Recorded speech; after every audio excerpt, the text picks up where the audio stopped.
श्री कृष्ण भगवान कहते हैं कि मन की प्रसन्नता बहुत बड़ा तप है। हर समय मन को प्रसन्न रखना बहुत बड़ी साधना है, बहुत बड़ा लाभ है जिसका हर समय मन प्रसन्न रहता है। जानते हो किसका मन प्रसन्न रहता है? जिसका मन प्रभु से अपनापन कर लिया है। मन को सदैव प्रसन्न रखना है तो भगवत संबंध से ही मन प्रसन्न रह सकता है। ये मन चंचल क्यों रहता है, अशांत क्यों रहता है?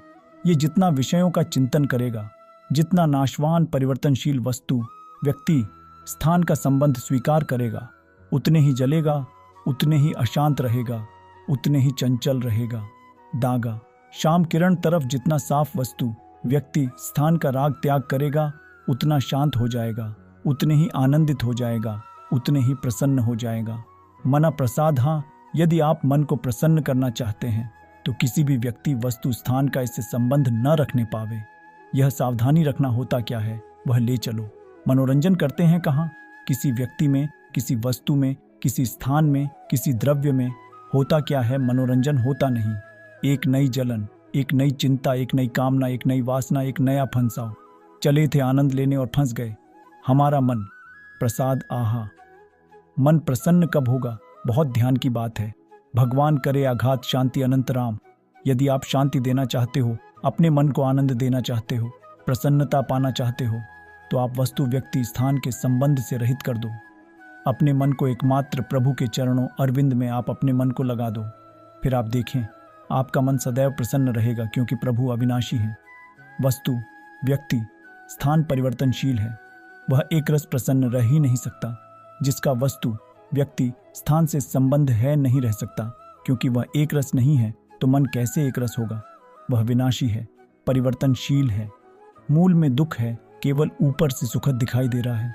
मन में अशांति, दुख, क्लेश, बंधन का कारण है। किसी वस्तु, व्यक्ति, स्थान से अपनापन कर लेना। सूक्ष्मता से देख लीजिए, अभी हम यहीं फंसे हैं। चाहे हम ध्यानी भगत हों, चाहे प्रेमी भगत हों, अभी केवल मन के भगत हैं। मन को अभी भक्ति के मार्ग में नहीं खड़ा कर पाए। किसी भी वस्तु, व्यक्ति, स्थान से राग न रह जाना, यह वैरागी का लक्षण है। समस्त वस्तु, व्यक्ति, स्थान में कुमार सच्चिदानंद आराध्य देव को देखना, यह अनुरागी का लक्षण है। हम देखें कि हम न तो वैरागी हैं, न अनुरागी हैं, हम तो रागी हैं। हर वस्तु, व्यक्ति, स्थान से न से हम सुख भोगना चाहते हैं। देख लो, अगर ऐसा नहीं तो फिर मन जाएगा ही नहीं। जब तक सुख की लालसा नहीं, तब तक मन जाने वाला नहीं।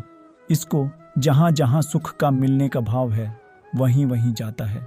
जब धन संपत्ति, स्त्री पुत्र, नाना प्रकार की भोग सामग्री, इनमें हम अपनापन कर लेते हैं तो मन हमारा चंचल हो जाता है। सबका प्रश्न होता है, मन भजन में नहीं लगता। चल है मन चंचल आपने किया है, आपको ही छोड़ना पड़ेगा। आपने वस्तु, व्यक्ति, स्थान से संबंध कर लिया है। वह चंचल, परिवर्तनशील, नाशवान, वही लक्षण मन को भा रहे हैं। आप अविनाशी प्रीतम से अपना संबंध कर लो। देखो कितना आनंद मन में रहता है, कितनी प्रसन्नता रहती मन में। भगवत चरण अरविंद का स्तर लेने वाला हर समय प्रसन्न रहता है। यह पहचान है। भारी से भारी विपत्ति में भी उसका हृदय आनंदित रहता है, क्योंकि विपत्ति संपत्ति बाहरी बात है। वह जिस आनंद में मग्न है, वह न विपत्ति का न संपत्ति का, दोनों का प्रवेश नहीं, न हर्ष न शोक का। इसलिए मना प्रसाद का। साधक ध्यान दे, संतुष्ट यनकेन व हर परिस्थिति में मन को प्रसन्न करना सीखें, प्रसन्न रखना सीखें। परिस्थिति में प्रसन्न तभी रह सकते हैं जब भगवत चरण अरविंद का आश्रय नहीं। कभी परिस्थितियां किसी को चैन नहीं लेने देती। कभी संयोग, कभी वियोग, कभी हर्ष, कभी शोक, कभी अनुकूल, कभी प्रतिकूल, कभी मान, कभी अपमान। इसी द्वंद्व में हम पिसते रहते हैं तो मन कहाँ प्रसन्न का अनुभव कर पाता है। मन की प्रसन्नता के लिए सांसारिक वस्तु, व्यक्ति, परिस्थिति, देश काल, घटना आदि को लेकर के हम अपनापन अहम करके उसे ना माने। जैसे यह व्यक्ति मेरा है, यह वस्तु मेरी है, यह स्थान मेरा है, यह अमुक अमुक मेरे। अब आपका मन प्रसन्न नहीं रहेगा, जलेगा, अशांत रहेगा। अपने स्वार्थ या अभिमान को लेकर किसी का पक्षपात न करना। यदि आप अपने मन को प्रसन्न रखना चाहते हैं तो अपने स्वार्थ की पूर्ति के लिए या अभिमान की पूर्ति के लिए किसी का पक्ष न लेना। किसी का मंगल करने के लिए, किसी को आनंद प्रदान करने के लिए हम भले सलाह दे दें, लेकिन अपना अहंकार पोषण करने के लिए, अपने स्वार्थ की पूर्ति के लिए हम पक्षपात न लें। नहीं, हमारा मन प्रसन्न नहीं रह पाएगा। मन को सदा दया भाव से युक्त रखें, क्षमा भाव से युक्त रखें। दूसरों को कैसे हम सुख पहुंचाएं, ऐसे मननशील बने। सदैव सुख देवे को चाओ, चित्त सब सोहित निष्काम। सबको सुख पहुंचाओ, लेकिन किसी से सुख पाने की लालसा न हो। मन प्रसन्न रहने लगेगा। मन में जब दूसरों के हित की भावना होती है तो प्रसन्नता का प्रादुर्भाव होता है। और सदैव मन को प्रसन्न रखने के लिए थोड़ा भोजन पाना सीखें, कम बोलना सीखें, कम सोना सीखें और सदैव भगवान नाम जपना सीखें। अखंड प्रसन्नता आ जाएगी। मानते हैं प्रारब्ध के अनुसार शरीर रोगी हो सकता है, परिस्थिति प्रतिकूल आ गई, संसार ने तुम्हारा त्याग कर दिया। निंदा करते हैं, लेकिन आप प्रसन्न रहेंगे, क्योंकि आपने बहुत बड़े करुणा निधान आनंद समुद्र प्रभु का श्रेय ले लिया है। उस आश्रय में जो बाधक भाव हैं उनका त्याग कर दीजिए। अधिक भोजन करने वाला कभी प्रसन्न नहीं रह सकता और बड़ी विचित्र जीव ब्याह है। ऊब गए भगवान रोज से, लेकिन रोज नए नए पदार्थ, पेट बढ़ता चला जा रहा है, मांसपेशियां बढ़ती चली जा रही, कब्ज बढ़ती चली जा रही है और ब्याह खाते खाते बूढ़ी होने जा रही, फिर भी और खाओ और खाओ, पता नहीं कब तक खाओ खाओ खाओ। भोजन पर साधक ध्यान दे, नहीं तो आनंद का जो विषय मन की प्रसन्नता है वह आप नहीं धारण कर पाएंगे। बोले हित परिमित भोजी, थोड़ा सरल, स्वाद रहित, स्वास्थ्यवर्धक, सतोगुणी भोजन पाया जाए।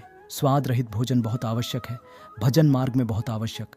अधिक मीठा, चटपटा, खट्टा, ये वो सब कामोत्तेजना पैदा करता है, कब्ज बनाता है, मन को चंचल करता है। कई तरह के भयानक ऐसे दोष जो हमारी साधना में हानिकारक हैं। पक्का समझ लीजिए, ये अनुभूत बात कहते हैं। भोजन जितना सरस होगा, भजन उतना ही चौपट होगा। पक्का समझ लो, ये भोजन बहुत घातक वस्तु है, बहुत घातक वस्तु है।